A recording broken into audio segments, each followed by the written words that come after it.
All right, 390 Wagon Master here. Oh, we got Ireland.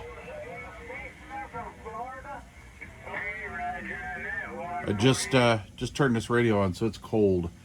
So it's off just a tad. All right, so I know you guys are probably getting tired of these DigiScan videos, and quite honestly, I have got to get on to the next project. I got to do a little bench cleanup. We got to get rolling here. So here's what we got. The DigiScan UFO that Slinger sent over was defective. I spent a little bit more time on it. Anyway, just not going to happen. However, I wanted to show you guys. So I'm still on the hunt, by the way, for another DigiScan. And I think at this point, I want to find, or I'm hoping I'm going to find another DS400, the Digilog DS400. And what I decided to do, instead of going through what I went with the UFO, and what I did with that was I disinstalled this or deinstalled this from the radio and then installed the UFO, only to find out the UFO was TU. So I decided, you know what, I don't really want to do that anymore. So I am going to continue using this as my test radio. I really like this Robyn. This is one of my favorite 858 chassis to date. Oh, honey's loving life. Anyway, and so I'm going to make this my test rig. But instead of having to tear this apart and work on it all the time and possibly hurt that PLL in here, I decided to make this a little easier for me to use as a test rig. So I'll show you what I decided to do. Now, these DigiScans come with a pretty long harness anyway. And I do understand that when you have a regular VFO, that you want to keep your wire lengths as short as possible, okay? So I did a little experiment.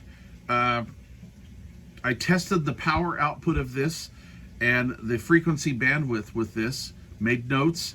What I did is I had this radio sitting at exactly 3.5 watts, and then I made a note of the usable frequencies with this, and again, it's still right around from 26270 to 2800, of course on a dummy load. And then I created this harness, and I tried using, in fact now I no longer have it, but a little smaller connector like they use with automotive lighting systems and stuff, and I didn't really like how that turned out, so I went for this big bulky one. Now they say again here, keep these short as possible. I did see that in a little bit of online literature, and I don't remember if it was on the DigiScan or the UFO or the Elite or something, but anyway, basically I have tested everything, frequency bandwidth and power output, by making this harness, and with having these connections here. Nothing has changed. RF output has not changed. The bandwidth is still exactly the same. All right, so you know, people that are worried about that, oh, Wagon Master, there's too much on there. No, there's not. So we're fine. Okay, so the deal is I whipped up this harness so I could and these harnesses are a biatch to unplug.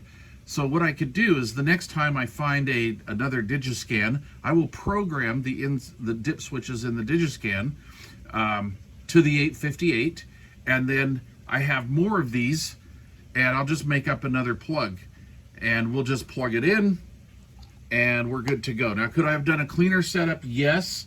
And I actually thought of installing maybe some RCAs and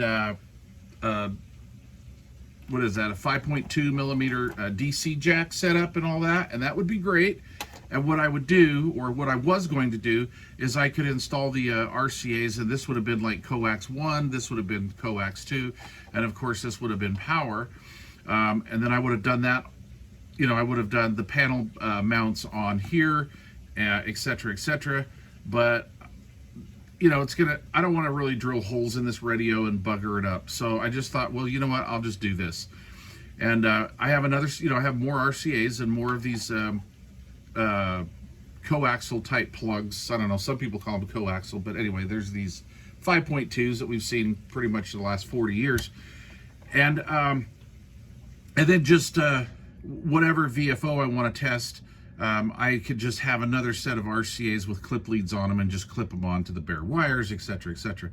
And I was thinking about doing that, and then I tried that little mini plug. It was a little Molex plug, little 4-pin, and then I could have used something else to power it, like I could power this off the, or the test piece off the bench. Anyway, long story short, I decided to not do that, and I just decided to do it this way. This is not going to go in a mobile situation, so I'm not worried about ignition noise possibly getting in here or anything like that.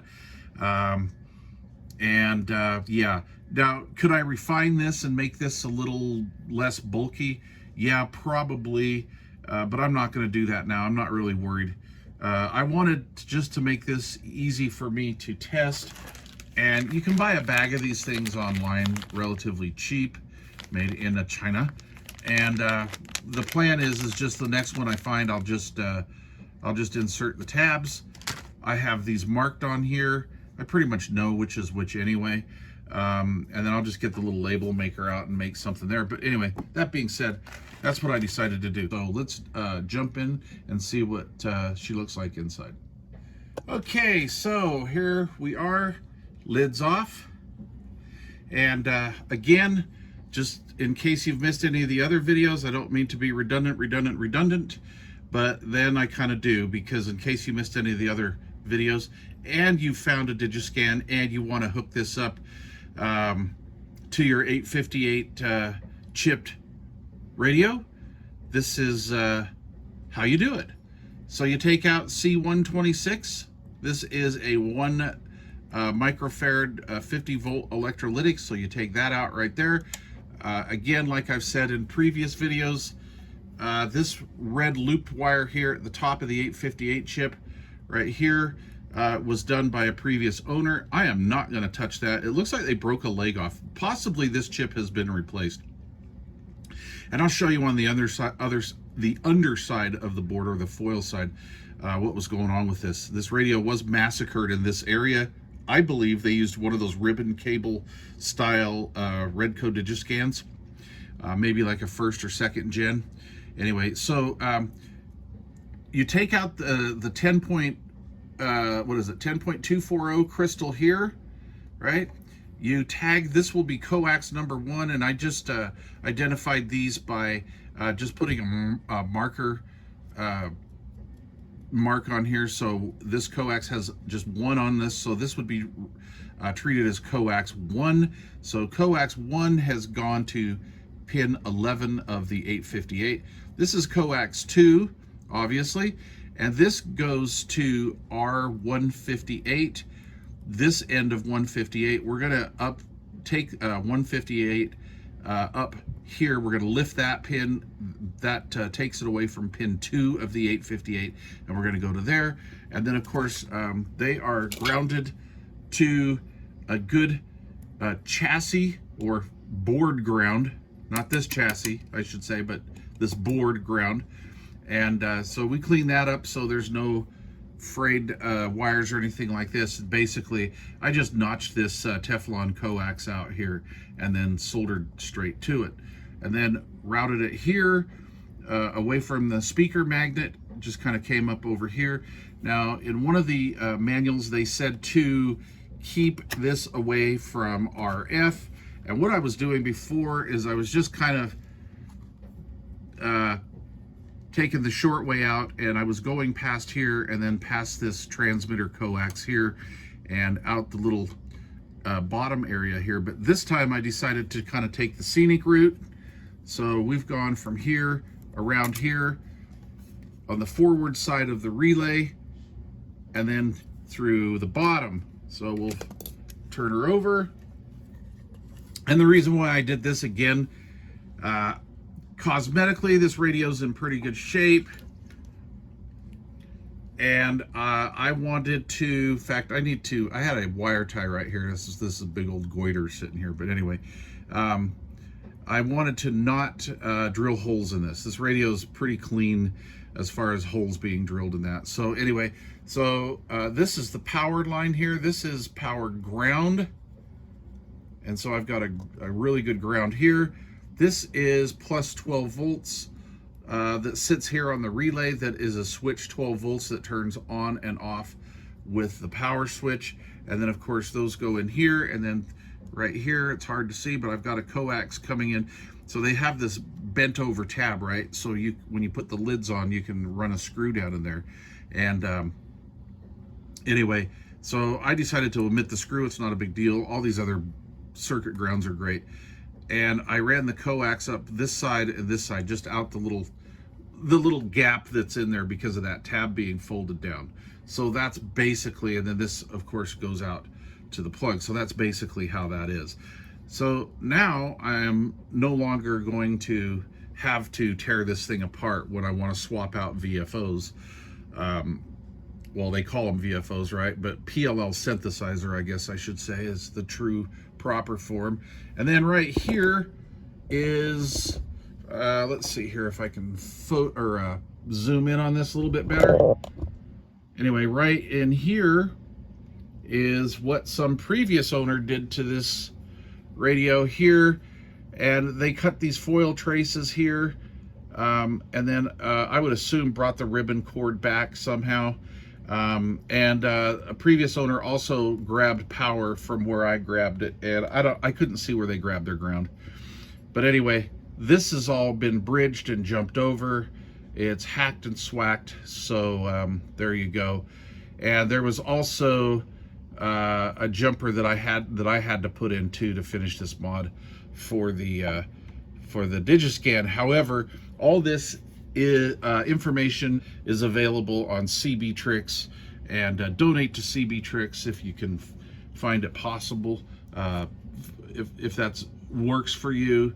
I have in the past, I have not lately, in like the last 5 years. However, CB Tricks is a godsend for sure, definitely. So anyway, that's what we did, or that's what I did. I know it doesn't look pretty. Again, this is not something you'd want to send out to a customer. I mean, if you were in the business of golden screwdrivering nowadays, I would probably not send this out like this. I would do something a little bit cleaner, and probably actually do something right in here, and then put a grommet in there or something. But anyway, I just didn't want to, you know, the rear panel's really not scratched up, no engravings, no corrosion, and I just didn't want to drill holes. Anyway, so, and I need to get done with this project. So that's how I did it. This radio can be put back to stock. In fact, just for giggles here, this is how nerdy I am. I have the 10.240 crystal that I took out of here, out of this spot down here, and I just covered the ends and wire tied it to some wires, and that way I just know that I'm not going to lose this crystal that goes to this radio. Okay, and then on the back side of the speaker bracket, I made a little note to myself on some blue tape, and you know, crystals there, look for that just in case, you never know, memory's slipping. But anyway, pretty interesting. But yeah, this will be the last one on this DigiScan subject for a while. I want to thank everybody for following along and leaving comments. I've gotten a lot of great feedback from you guys, and I very much appreciate it. And you know, as corny as it sounds, that's kind of, to me, that's what this channel was all about, to help folks out. I am not a technician, nor do I play one on YouTube. However, it's kind of looking that way in a way, but no, not really. I'm just basically a glorified part swapper at this point in my life. And if I can pass down any information slash misinformation, just to help further the hobby, or maybe take it back a few notches, I'm not really sure how it's going to go. I guess it's what you guys get out of it. Anyway, then that's what I'm here to do. So thanks for watching. Please leave questions or comments down below, and all that other YouTube crap. All right, cheers everybody, have a good one.